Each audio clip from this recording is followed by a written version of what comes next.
صحیح تبلیغی وہ ہے جو مرکز کی ہدایات کے مطابق تبلیغ کا کام کرے، اور غلط وہ ہے جو مرکز کی ہدایات کو چھوڑ کے اپنی مرضی سے کام کرے۔ اطاعت میں برکتیں ہیں اور اشتراک میں کی نحوست ہے، اشتراک میں نحوست ہے۔ سنو آج میں قصہ سناتا ہوں۔ اللہ رب العزت نے قرآن میں 2 مسجدوں کا ذکر کیا ہے، ایک مسجد قباء، دوسرے مسجد ضرار۔ مسجد قباء کہ اس کی بنیاد تقوی پر ہے، تقوی ہی اطاعت کی حقیقت ہے، جس میں تقوی نہیں ہوگا اس میں اطاعت نہ ہوگی، کیونکہ اللہ کے احکام کی تعظیم، اللہ کے احکام کی تعظیم یہ دلوں کے تقوی کی علامت ہے۔ اللہ کے احکام کی یہ عظمت کرنا، اللہ کے احکام کی عظمت کرنا، اللہ کے احکام کی تعظیم یہ دلوں کے تقوی کی علامت ہے۔ ذالک من یعظم شعائر اللہ، ذالک من یعظم حرمات اللہ فإنها من تقوی القلوب، کہ جن کے دلوں میں تقوی ہے وہ اللہ کے احکام کی حفاظت کریں گے، اللہ کے احکام کی حفاظت کریں گے۔ تو مسجد قباء اس کی بنیاد تقوی پر تھی، بنیاد تقوی پر، یہ فرمایا اللہ نے قرآن میں لمسجد اسس علی التقوی، کہ وہ مسجد جو اس کی بنیاد تقوی پر ہے۔ اللہ نے فرمایا کہ اے محمد صلی اللہ علیہ وسلم آپ اس مسجد میں ضرور جایا کریں، اسی میں آپ ضرور جایا کریں۔ وہاں ایسے لوگ ہیں کہ جو پاکی بہت پسند کرتے ہیں، پاکی بہت پسند کرتے ہیں۔ کیا کرتے تھے قباء والے؟ یہ قباء والے یہ کرتے تھے کہ یہ استنجے میں ڈھیلا بھی استعمال کرتے تھے، پانی بھی استعمال کرتے تھے، دونوں چیزیں۔ استنجا پاک کرنے میں ڈھیلا اور پانی دونوں چیز استعمال کرتے تھے، استنجے میں ڈھیلا اور پانی دونوں چیز استعمال کرتے تھے۔ آپ کو معلوم نہیں تھا، جب اللہ نے فرمایا کہ قباء کی مسجد میں ایسے لوگ ہیں جو ڈھیلا اور پانی دونوں چیز استعمال کرتے ہیں، جو پاکی بہت حاصل کرتے ہیں، تو آپ نے آ کر پوچھا قباء والوں سے، اے قباء والوں تم کیا کرتے ہو؟ اللہ تعالیٰ قرآن میں تمہاری تعریف کر رہے، فیہ رجال یحبون ان یتطہروا واللہ یحب المطہرین، تم کیا کرتے ہو کہ اللہ تم سے محبت کرتے ہیں؟ انہوں نے کہا کہ جی ہم ڈھیلا بھی استعمال کرتے ہیں، پانی بھی استعمال کرتے ہیں۔ تو اللہ نے فرمایا کہ نبی جی آپ قباء کی مسجد میں ضرور جایا کریں، آپ ہر ہفتے تشریف لے جاتے۔ عمر رضی اللہ تعالی عنہ خلافت کے زمانے میں قباء کی مسجد میں جھاڑو لگانے کے لیے جایا کرتے تھے۔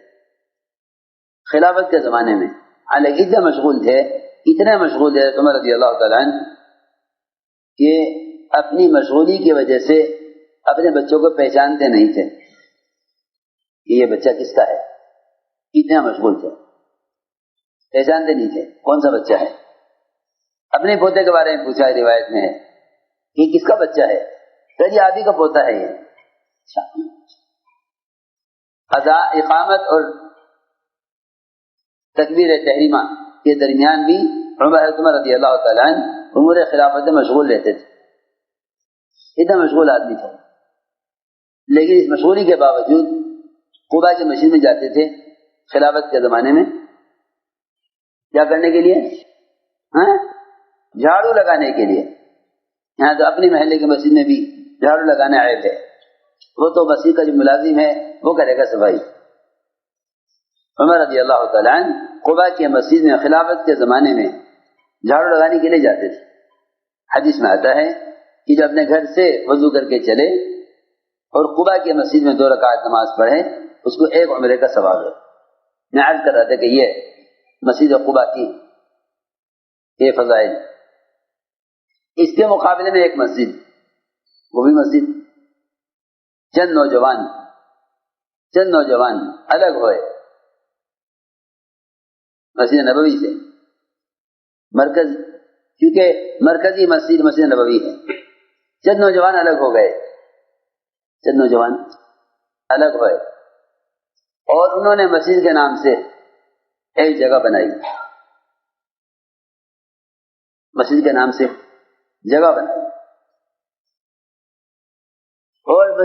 سے جگہ بنا کر یہ کہا کہ ہم تو ان سے الگ ہو کر ان کے مقابلے پر کام کریں گے. اور یہ بھی کہا ان اردنا الا الحسنى کہ بھائی ہم بھی کام ہی چاہتے ہیں, ہم بھی اچھا ہی کام کر رہے ہیں. ان اردنا الا الحسنى کہ ہم بھی بھلائی چاہتے ہیں, برا نہیں چاہتے, لیکن ہم ان کے ساتھ کام نہیں کریں گے, ان سے الگ ہو کر الگ جگہ بنائیں گے. اس میں قرآن کا سچا قصہ سنا رہا ہوں. یہ کہہ کر انہوں نے ایک مسجد تعمیر کی, اس میں الگ جمع ہو گئے. یہ قرآن میں اسی طرح فرمایا تفریقا بین المؤمنین کہ ایمان والوں کے درمیان تفریق پیدا کرنے کے لیے ایک چھوٹی سی مسجد الگ بنا دی. قرآن میں اسی طرح ہے تفریقا بین المؤمنین کہ ایمان والوں کے درمیان تفریق پیدا کرنے کے لیے الگ مسجد بنا دی. حضور اکرم صلی اللہ علیہ وسلم کو معلوم ہوا کہ چند لوگوں نے ایمان والوں کے درمیان تفریق پیدا کرنے کے لیے اپنی مسجد الگ بنا لی ہے. حالانکہ مسجد کے بنانے کے بڑے فضائل ہیں. حدیث میں آتا ہے کہ مسجدیں آسمان والوں کے لیے اس طرح چمکتی ہیں جس طرح زمین والوں کے لیے آسمان کے ستارے چمکتے ہیں. اور حدیث میں فرمایا کہ جو اللہ کے لیے مسجد بنائے گا اللہ تعالیٰ اس کے لیے جنت میں گھر بنائیں گے. تم شاید سو رہے, بات نہیں سن رہے. بنا مسجدا للہ بنا اللہ له بیتا فی الجنہ. جو اللہ کے لیے مسجد بنائے گا اللہ اس کے لیے جنت میں گھر بنائیں گے. یہ فضیلت حضور اکرم صلی اللہ علیہ وسلم نے فرمایا چند نوجوانوں سے کہ تم جاؤ لکڑیاں اکٹھی کرو اور اس مسجد کو آگ لگا دو.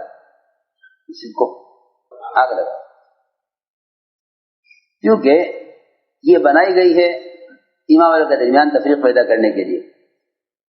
حالانکہ وہ کہیں گے کہ ہمارا تو اچھا ارادہ ہے ان اردنا الا الحسنى, لیکن کیونکہ یہ الگ ہو کر مسجد بنا رہے ہیں لہذا اگر مسجد کے نام سے بھی تفریق پیدا ہو تو اس مسجد کو بھی جلا دینا چاہیے. سنو, آپ نے یہ فرمایا. چنانچہ آپ کا حکم, صحابہ گئے لکڑیاں اکٹھی کی اور آگ لگا دی. جو لوگ وہاں مجتمع تھے سب بھاگے, وہاں سے بھاگے. جگہ خالی ہو گئی, زمین کا ٹکڑا. حالانکہ آپ جانتے ہیں کہ جہاں مسجد بن گئی وہ مسجد زمین سے لے کر عرش تک مسجد ہے. اگر 1000 منزل کی بنا دی جاوے تو اوپر تک مسجد ہی رہے گی, اگر ایک چھتری ڈالی جائے تو زمین بھی مسجد ہے. سنو غور سے. لیکن اگر تفریق کے لیے ہے تو اس کی نحوستیں کیا ہیں؟ اللہ اکبر. روایت میں ہے کہ یہ جگہ خالی ہو گئی.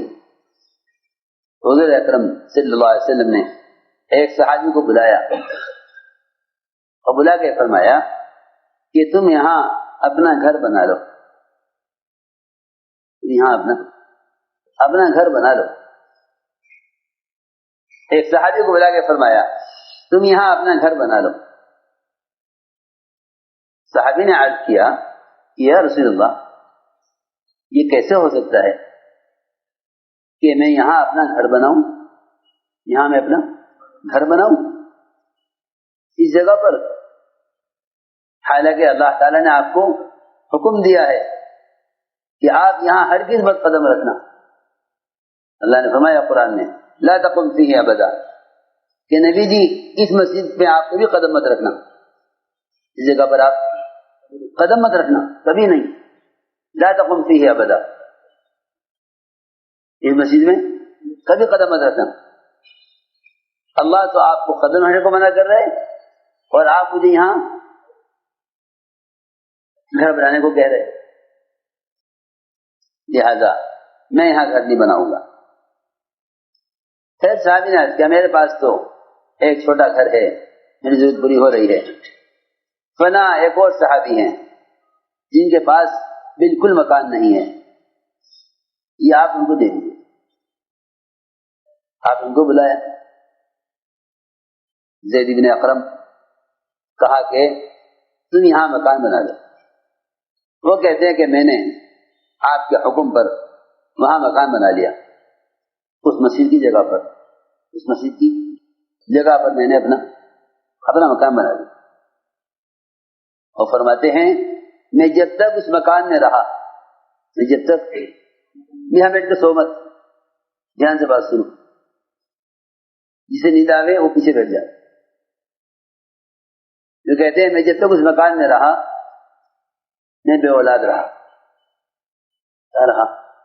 بے اولاد، میں جب تک اس مکان میں رہا بے اولاد رہا، کیونکہ تفریق جو ہے وہ پیداوار کو، زمین کی پیداوار کو، انسانی نسل کو اور حیوانات تک کو متاثر کرتی ہے۔ آپس کے افتراق زمین کی پیداوار کو، انسانی نسل کو، حیوانات تک کو متاثر کرتی ہے۔ فرماتے تھے مسلمانوں کے افتراق سے صرف مسلمان ہی نہیں بلکہ اللہ کی ساری مخلوق پریشان ہوتی ہے، اللہ کی ساری مخلوق پریشان ہوتی ہے، ساری مخلوق پریشان ہوتی ہے، کیونکہ ساری مخلوق کے لیے رحمتوں کے نزول کا سبب وہ مسلمانوں کی اجتماعیت ہے، اور ساری مخلوق کے لیے عذاب اور مصیبت کا سبب مسلمان کے افتراق۔ چنانچہ فرماتے ہیں صحابی میں یہ تو اس گھر میں رہا اور بے اولاد رہا۔ پھر فرماتے ہیں وہی صحابی کہ میں نے مرغی کے نیچے انڈے رکھے بچے نکالنے کے لیے، تو کسی انڈے کے اندر بچہ پیدا نہیں ہوا، سارے انڈے خراب ہو گئے، سارے انڈے سڑ گئے، کسی میں بچہ پیدا نہیں ہوا۔ یہ اس جگہ کی نحوست ہے، اس جگہ کی یہ نحوست ہے۔ حالانکہ جگہ بنی مسجد کے نام سے، جگہ بنی مسجد کے نام سے۔ فرماتے ہیں کہ یہ کبوتر ہر جگہ گھس کے گھونسلہ بنا لیتے ہیں، کہیں سوراخ ملتا ہے گھر میں گھس جاتے ہیں، لیکن اس گھر کے اندر میرے گھر میں کبھی کسی کبوتر نے انڈا نہیں دیا، کسی کبوتر نے انڈا نہیں دیا، کسی مرغی نے بچہ نہیں نکالا، اور میں جب تک اس گھر میں رہا اولاد سے محروم رہا۔ یہ نحوست ہے افتراق میں۔ میں نے ساری بات یہ سمجھانے کے لیے عرض کی ہے کہ آپس کی اجتماعیت کی برکتیں، اطاعت کی برکتیں اور نافرمانی کی نحوستیں۔